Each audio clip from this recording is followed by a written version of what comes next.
But just thinking about sticking my nose in that big honey-colored shag of hair on Robert Plant made me pop a boner, a really hard, uncomfortable one, and in my tight jeans, too. I tried to pretend it was for the foxy, spaced-out Mexican girl hip-grinding near me in her midriff shirt and turquoise rings, slinky and stinking of patchouli, but no dice. My dead pecker was hard for Robert Plant. I thought about leaving because I don't think of myself that way. Nothing against the gays, but Joseph Hiram Peacock is all about the trim. No way could I leave that concert. It was too good. I loved the shit out of Robert Plant. I wanted to try to get backstage, but even if I did, what was I going to do? Bite him? Wave my boner at him? Get him to sign it? When the music was finally done and everyone heaved for the exits, I saw the Mexican girl shouldering her way through the crowd with her friend, a helplessly ordinary brown-haired waitress type with glow-in-the-dark blue eyeshadow. That was where my night was going. I followed them out. Down into the subway, which I think of as my front porch, yes, the whole thing, and all the way to the East Village via Union Square. Blue eyeshadow lived there, above a rock and roll bar, and I was afraid my new girlfriend would go up with her, but she didn't. She kept going, past Tompkins Park, all the way to grimy, crimey Alphabet City, and I followed her, thinking, don't take a cab, don't take a cab, don't take a cab, I'll protect you. I saw her go into a moldy-looking brownstone with a big bloodshot eye spray-painted on the side, along with a jungle of names and letters in all colors. Bottles and paper sacks in the alley, an egg carton, a warped shopping cart turned over and shot through with weeds. Third-floor light came on, backlighting a balconetta with a little garden of potted plants. I skinnied up the brick wall and tapped on the glass. She let me in. They always let me in. It helps that I was turned when I was 14. Baby face, big blue eyes. Thank God I was mostly through puberty. My voice can go either way, which is useful. I've trained it. Before all this started, I had only ever met one little boy vampire with a permanently high voice, and he made me uncomfortable.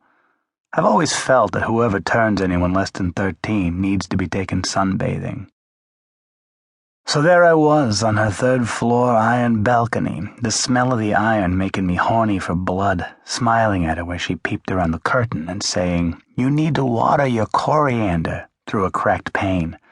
She understood the third time and smiled back and absolutely should not have opened the French door, but did.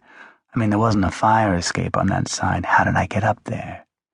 People don't think when they see something they like. And we're all hypnotists anyway. Vampires, I mean.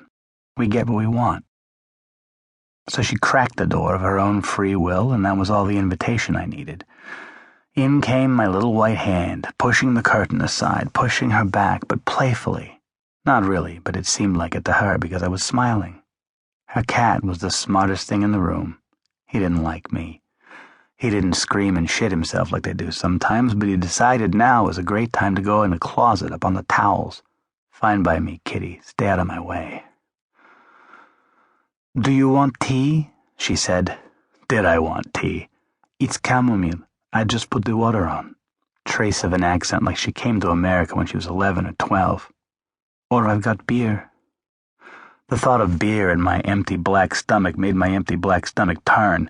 I hadn't fed in days and it was getting urgent, so I charmed her hard. "My earlobe tastes like cinnamon." "Mentiroso," she said, glass-eyed, her lips staying open after the final O.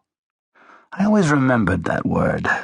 I asked Svetko about it years later, and he said, "That means liar," which is about what I guessed.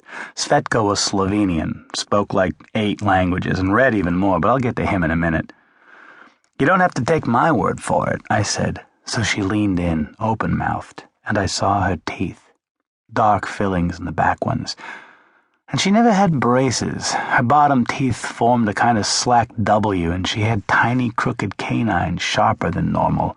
Not sharp like mine, and certainly not as long, but she couldn't see mine because I was charming her not to. You can't see a vampire's fangs unless he wants you to, or unless something startles him good, but it's got to be something big, terrifying. Then all those unconscious charms go right out the window and you see him just as he is, which isn't so pretty.